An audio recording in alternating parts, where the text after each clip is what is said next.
세계에 많은 스포츠들이 있는데요. 그 중에서 굉장히 어렵고 또 묘기를 부리는 스포츠들이 있습니다. 오토바이를 타고 높은 건물을 넘어가기도 하고 공중에서 몇 번씩 회전하면서 벌이는 그런 스포츠가 있죠. 생명을 걸고서 하는 스포츠입니다. 보통 엑스게임 이렇게 말하기도 하고 익스트림 스포츠 이렇게 말하기도 합니다. 미국에서 이 스포츠의 선두주자 중에서 브라이언 디건이라고 하는 사람이 있는데 이 사람의 회신했던 그 일기가 미국의 유명한 스포츠 잡지에 쓰여진 적이 있었습니다.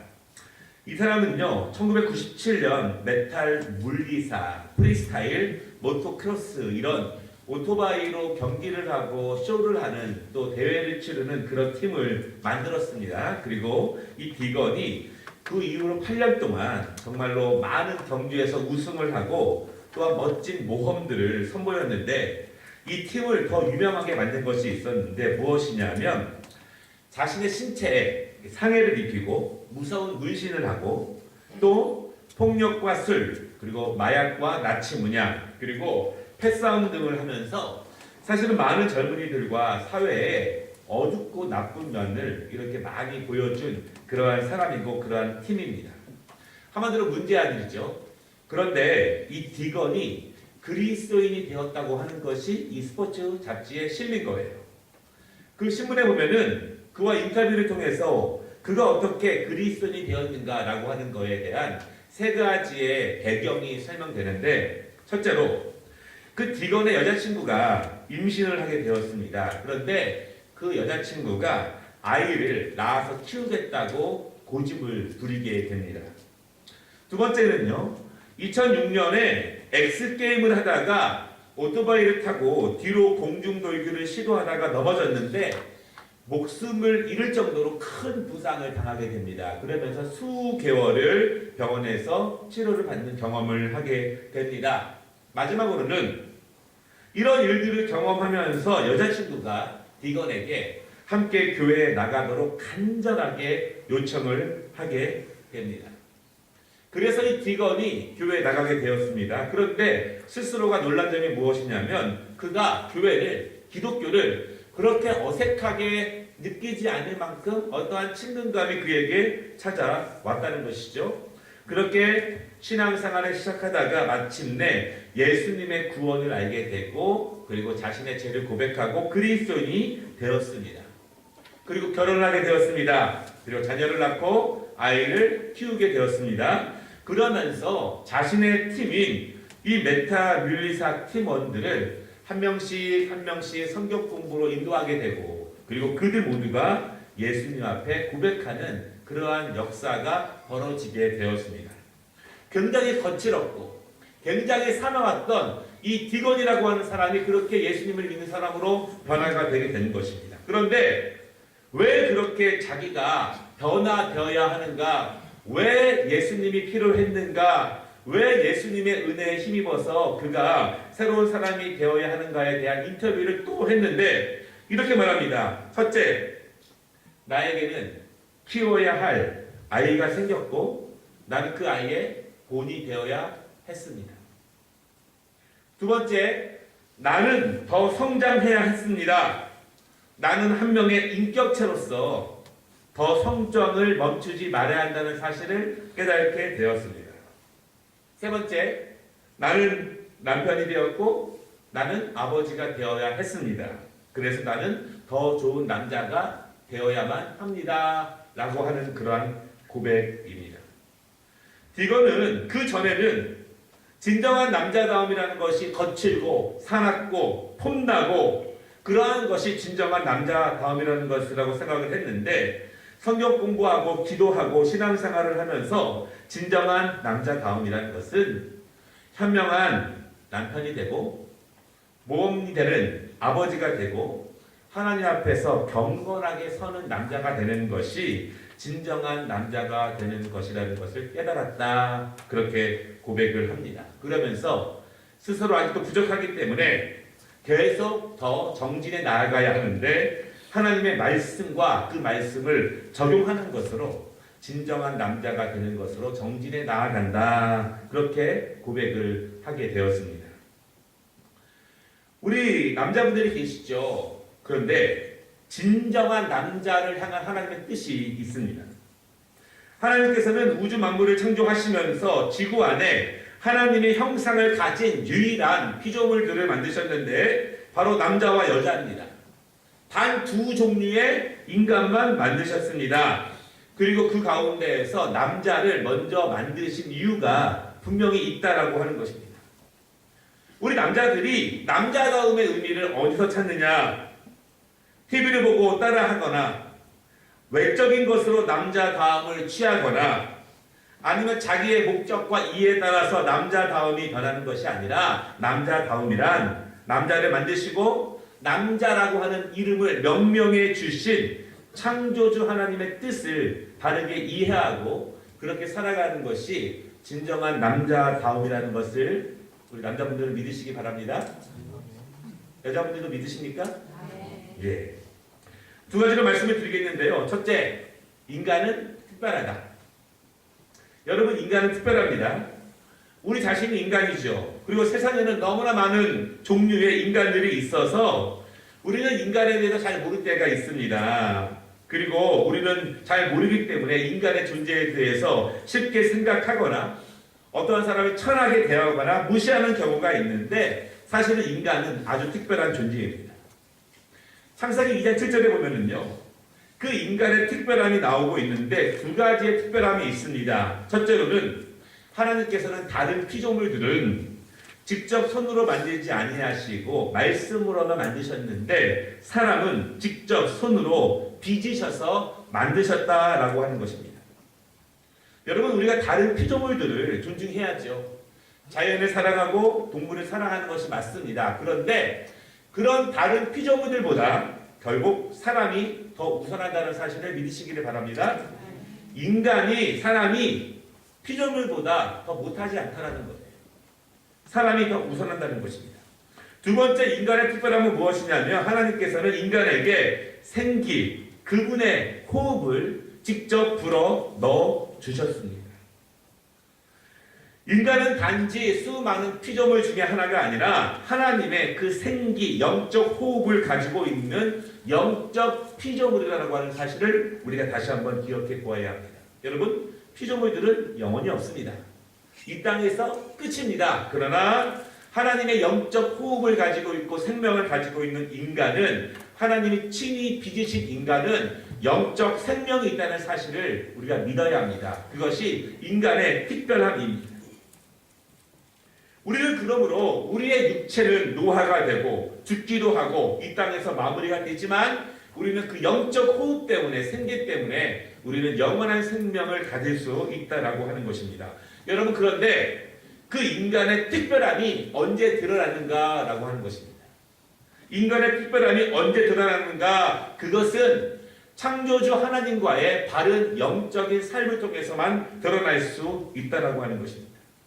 바로 예배와 하나님 앞에 섬김을 통해서 하나님과의 교제를 통해서 하나님이 만드신 인간의 특별함이 바로 부각되고 그 특별함이 더욱더 찬란하게 빛날 수 있다고 하는 것입니다. 다시 말씀드리면 많은 피조물들이 있지만 오직 인간만, 사람만 하나님께서 예배의 피조물로 만드셨고 하나님께서 기쁨 받으시고 영광 받으시기 위한 피조물로 우리를 만들었다는 사실을 우리가 분명히 기억해야 합니다. 여러분, 그렇다면 인간이라고 하는 특별성은 이 사명을, 이 목적을 제대로 감당할 때 그 특별함이 은혜가 되는 것이고 그 특별함이 능력이 되는 것입니다. 그런 의미에서 여러분, 본래 우리가 사람 이렇게 말하잖아요. 그 원래 뜻은 남자 이것입니다. 그런 의미에서 예배하는 남성이야말로 하나님께서 사람을 만드신 가장 첫 번째 뜻이라는 사실을 우리가 잊지 말아야 합니다. 그렇다면 여러분, 예배하지 않는 남성은 하나님의 뜻이 아닙니다. 예배하지 않는 남성은 하나님이 기뻐하시는 존재가 아니라고 하는 것입니다. 예배가 충만하지 않은 남성을 하나님이 복 주시지 않습니다. 잠시 잘 되는 것처럼 보일 수는 있지만 하나님이 결코 기뻐하지 않으십니다. 왜냐하면 하나님께서는 그 사람, 그 남자를 예배를 통해서만 받으시고 그와 영적인 교제를 통해서 기쁨을 얻으시기 위해서 그 사람을 만들었기 때문에 그렇다는 것입니다. 바라기는 우리 교회 안수 집사님들이 예배가 충만한, 그래서 우리를 만드신 분에게 온전한 기쁨을 드리는 안수 집사님들이 되시기를 주님의 이름으로 축원합니다. 얼마나 바쁘실 때입니까? 얼마나 힘든 때입니까? 그러므로 더욱더 예배하고, 그러므로 더욱더 하나님의 충만한 은혜가 그 가운데 임해야 한다라고 하는 것입니다. 우리 모든 남성들이, 여러분 교회는요, 어느 교회든지 대부분 여자분들이 훨씬 더 많습니다. 우리 남편들을 위해 기도하시고, 또 남자친구를 위해 기도하시고, 또 아들들을 위해 기도하시기를 바랍니다. 하나님이 먼저 만드신 인간, 그 사람, 하나님이 그를 통해서 예배를 받으시고 그를 통해서 기쁨을 받으시는 것이 창조주의 뜻이라고 하는 것입니다. 두 번째, 남자에게 주신 사명이 있습니다. 이렇게 하나님이 특별하게 빚으신 남자에게 주신 사명이 있는데, 먼저는 창세기 2장 28절에 보면은 이렇게 말씀합니다. 생육하고 번성하여 땅에 충만하게 하라. 여러분, 이것은요, 남자가 받은 사명이고 인간이 받은 사명입니다. 그런데 이 사명에 중요한 두 가지가 있습니다. 첫째, 인간은 하나님의 명령에 의해서 생육하고 번성하게 해야 한다는 것입니다. 다시 말하면 이 명령을 누가 주셨느냐? 이 명령은 하나님이 주신 거예요. 두 번째, 그러므로 인간은 이 땅을 위임받은 주인인 동시에 종이라는 것입니다. 이 땅의 피조물 들을 위탁받은 주인인 동시에 우리는 하나님의 말씀대로 다스려야 하는 종이라는 사실을 잊지 말아야 합니다. 여러분, 이 사실이 우리 인간들에게 중요한 개념을 가르쳐 줍니다. 누가 내 자신의 주인입니까? 누가 내 인생의 주인입니까? 물론 우리 자신이죠. 그런데 이 말씀에 의하면 우리는 내가 내 인생의 주인이기 때문에 우리는 주인으로서 주체적이고 적극적이고 진취적이고 성취적으로 살아가야 합니다. 주체적으로 살아야 돼요. 여러분, 부모님들이 여러분의 인생 살아주지 않습니다. 그렇죠? 자녀들이 대신 살아주지 않습니다. 우리 스스로가 내 인생을 성실함과 아름다움으로 개척해 나아가고 주체적으로 살아가야 한다는 것입니다. 동시에 우리는 하나님의 종이라는 것입니다. 그러므로 순종적이어야 하고 충성해야 하고 성실함과 정직함으로 주인의 뜻을 따라야만 하는 것이 우리 인간의, 남자의 존재의 본질이라고 하는 것입니다. 이것이 원래 사람의 정체성입니다. 자기 인생에 대해서 독창성과 주체적인 의식이 없는 것도 문제이지만 하나님의 종이라고 하는 섬김의, 순종의 그 자세를 잃어버리는 것도 큰 문제입니다. 바라기는 우리 모든 남성분들 주체적으로 사시기를 바랍니다. 휘둘리지 말고 주체적으로 사시기를 바랍니다. 그러나 동시에 하나님의 명령을 이유받은 하나님의 종이라는 사실도 잊지 마시기 바랍니다. 아멘. 아멘. 오늘 우리가 읽은 말씀을 보면은요, 창세기 2장 15절에 중요한 말씀이 있는데, 두 번째 남자의 중요한 사명이 이 말씀 가운데 있습니다. 여호와 하나님이 그 사람을 이끌어 에덴 동산에 두어 그것을 경작하게 하며 지키게 하시고, 여기서 사람은 남자를 의미합니다. 본래 하나님께서 사람을 창조하시고 남자에게, 사람에게 이 경작의 의무와 책임을 주셨습니다. 다시 말해서 열심히 일하는 것, 열심히 일을 감당하는 것, 이것이 남자의 사명입니다. 게으르거나 놀면 안 되는 거예요. 부지런하게 자신의 인생을 주체적으로 살아가게 하는 것입니다. 여러분, 핑계댈 수 없지 않습니까? 대신 살아줄 수 없습니다. 핑계를 댈 수는 있지만 그 핑계가 자신의 삶에 도움이 되는 것은 아무것도 없습니다. 중요한 것은 그것을 부여하신 하나님의 뜻대로 그렇게 살아가는 것입니다. 이 2장 15절에 두 가지 단어가 있습니다. 첫째로 경작하다, 그렇게 말하는데요. 사람이, 남자가 받은 사명 중에 첫 번째는 경작하는 것입니다. 심어야 되는 것이고 가꾸어야 하는 것입니다. 이 땅의 모든 것을 포함합니다. 여러분 단순하게 식물을 심고 가꾸는 것이 아니라 하나님이 우리에게 주신 은사를 사용하고 개발하는 것입니다. 개발하는 것. 그냥 그 자리에 있는 것이 아닙니다. 여러분 우리가 사당일 할 때 개발하지 않습니까? 진급하기 위해서 더 공부하고 또 새로운 것이 나오면 배우지 않습니까? 마찬가지로 교회도 그렇습니다. 성가대원 더 잘하기 위해서 개발하고 교사 더 잘하기 위해 개발하고 찬양 더 잘하기 위해 개발하고 목회자들도 말씀도 잘 전하기 위해서 개발하고 그렇게 경작해 나아가는 것이 그것이 하나님이 우리에게 주신 사명이고 책임이고 은혜라고 하는 것입니다. 단순히 지켜보는 것이 아니라는 것입니다. 열심히 심어야 하고 열심히 가꿔야 하고 그것들이 잘 자라도록 내 자신과 우리의 인생과 우리의 가정과 내 은사와 내가 해야 할 일 가운데에서 열심히 경작해 나아가는 것이 하나님의 뜻이고 그것이 남자의 책임이고 사람에게 주어진 하나님의 축복입니다. 여러분 양육하는 것, 경작하는 것은요 돌보는 것이에요. 안전하게 하는 것입니다. 파괴하는 것이 아니라 지키는 것입니다. 그리고 뭐라고 말씀하십니까? 경작하고 지키라. 적으로부터 나 자신을 보호하는 것입니다. 나 자신의 영적인 것과 육적인 것을 잘 유지해 나가는 것입니다. 강건함을 유지하는 것입니다. 나에게 맡겨진 가정을 잘 지켜나가는 거예요. 믿음으로 아름답게 강건해지도록 나의 자녀들을 잘 지켜나가는 것이고 아내와 부모님들과 우리의 가정을 안전하고 강건하게 지켜나가는 것이 하나님께서 주신 은혜라는 것입니다.